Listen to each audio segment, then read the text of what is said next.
Marhaban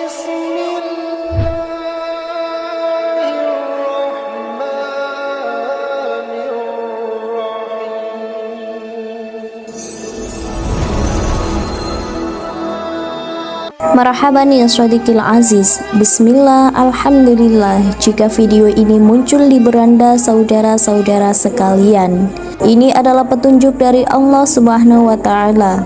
Marilah kita sempatkan menulis sholawat di kolom komentar. Semoga kita di akhirat kelak selalu mendapatkan syafaatnya. Assalamualaikum warahmatullahi wabarakatuh. Segala puji bagi Allah, Tuhan semesta alam. Tidak lupa kita panjatkan sholawat dan salam, semoga tetap tercurahkan kepada junjungan kita, Nabi Muhammad SAW. Semoga kita selalu diberkahi kesehatan, kebahagiaan, dan umur panjang, serta keberhasilan setiap langkah yang kita usahakan. Amin ya Rabbal Alamin. Hasan dan Husain merupakan cucu Nabi Muhammad SAW yang paling disayangi. Rasa sayang dan cintanya terhadap mereka sangatlah besar. Saat kelahiran mereka, Nabi Muhammad SAW tidak henti-hentinya mengucapkan syukur kepada Allah Subhanahu wa ta'ala atas karunia yang telah diberikan. Nabi Muhammad nyaris tak pernah marah menanggapi keusilan yang lazim diperbuat oleh cucunya, sekalipun ketika Nabi tengah khusyuk mengimami sholat berjamaah. Pada saat itu, para sahabat yang makmum kepada Rasulullah SAW merasa heran.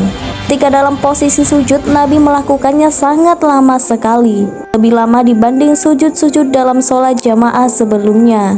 Ternyata kedua cucunya yang bernama Hasan dan Husain sedang menunggangi beliau. Cerita ini dinukil dari hadis yang diriwayatkan oleh An-Nasai dalam kitab At-Tatbiq. Seiring bertambahnya usia, Hasan dan Husain juga sering maju ke medan perang untuk menegakkan kebenaran. Namun sayang, mereka harus meninggal secara tragis karena dibunuh oleh musuhnya. Adapun dari beberapa hadis disebutkan bahwa Rasulullah SAW sering mengecup bibir Hasan karena beliau kelak wafat karena diracun oleh istrinya. Sementara Rasulullah sering mengecup leher Husain karena kelak ia akan wafat dengan leher terputus karena perang Karbala. Keduanya mati syahid dan menjadi dua orang yang sangat dicintai oleh baginda Nabi Muhammad SAW. Kisah kematian Husain layaknya ayahnya. Kematian Husain bin Ali merupakan tragedi yang mengguncang umat muslim di seluruh dunia. Sebagai cucu Rasulullah Muhammad SAW dan putra dari Ali bin Abi Thalib beserta Fatimah binti Muhammad, Hasan bin Ali memiliki tempat istimewa dalam hati umat muslim. Namun takdir tragisnya berubah ketika dia menjadi korban pembunuhan dengan diracuni oleh istrinya sendiri yang bernama Ja'sudah binti Asyaid bin Qais. Pada suatu hari, sang istri menyuguhkan hidangan yang sangat lezat dan menarik perhatian Hasan bin Ali untuk mencicipinya. Tanpa curiga, Hasan bin Ali menikmati hidangan tersebut tanpa mengetahui bahwa di balik cita rasa manis terdapat racun yang sangat mematikan yang telah disuntikan ke dalam makanan itu. Beberapa saat setelah mengonsumsi hidangan tersebut, Hasan bin Ali merasakan gejala yang sangat mengkhawatirkan. Ia mengalami mual, pusing, dan kesakitan yang tak tertahankan. Kesadarannya semakin melemah. Keluarga dan pengikutnya berduka karena menyaksikan nasib tragis tokoh terhormat mereka. Adapun motif istrinya, yaitu Jadah, meracuni Hasan karena tergoda rayuan dari Yazid bin Muawiyah yang berjanji akan menikahi jika ia berhasil membunuh Hasan bin Ali. Meskipun pada akhirnya ia batal dikawini oleh Yazid, dan Yazid pun berkata, "Kami tidak senang Hasan memiliki istri sepertimu. Apakah kami akan senang jika istri sepertimu?" Cerita ini berasal dari Imam Jalaluddin Suyuti dalam kitab Tarikh Khulafa.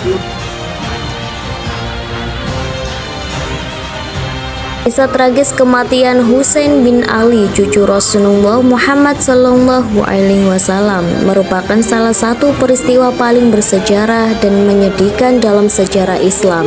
Kisah ini dikenal sebagai tragedi Karbala yang terjadi pada tanggal 10 Muharram tahun 61 Hijriah atau setara dengan tanggal 10 Oktober 680 Masehi. Husain bin Ali adalah putra dari Ali bin Abi Thalib dan Fatimah binti Muhammad. Setelah khalifah ketiga yaitu Utsman bin Affan dibunuh dan keadaan politik di kekhalifahan Islamiyah semakin memanas, Husain diundang oleh sebagian penduduk Kufah untuk datang ke sana dan menjadi pemimpin perlawanan terhadap pemerintahan Yazid bin Muawiyah, Khalifah Umayyah yang korup dan otoriter. Husain akhirnya berangkat dari Mekah menuju Kufah bersama keluarganya dan sekelompok pengikutnya yang setia. Tapi saat tiba di Karbala, perjalanan mereka terhenti karena pasukan Yazid yang jauh lebih besar telah mengepung mereka. Husain dan pasukannya yang kecil terisolasi dan kelaparan di gurun Karbala selama berhari-hari tanpa minuman ataupun makanan. Pada tanggal 10 Muharram, pasukan Yazid menyerang kamp Husain dengan kejam. Pasukan Husain berusaha bertahan dengan gigih, tetapi mereka sangat terbatas dalam hal persediaan dan jumlah pasukan. Pertempuran itu akhirnya mencapai puncaknya, dan Husain beserta saudara-saudara dan sejumlah besar pengikutnya tewas dalam pertempuran tersebut.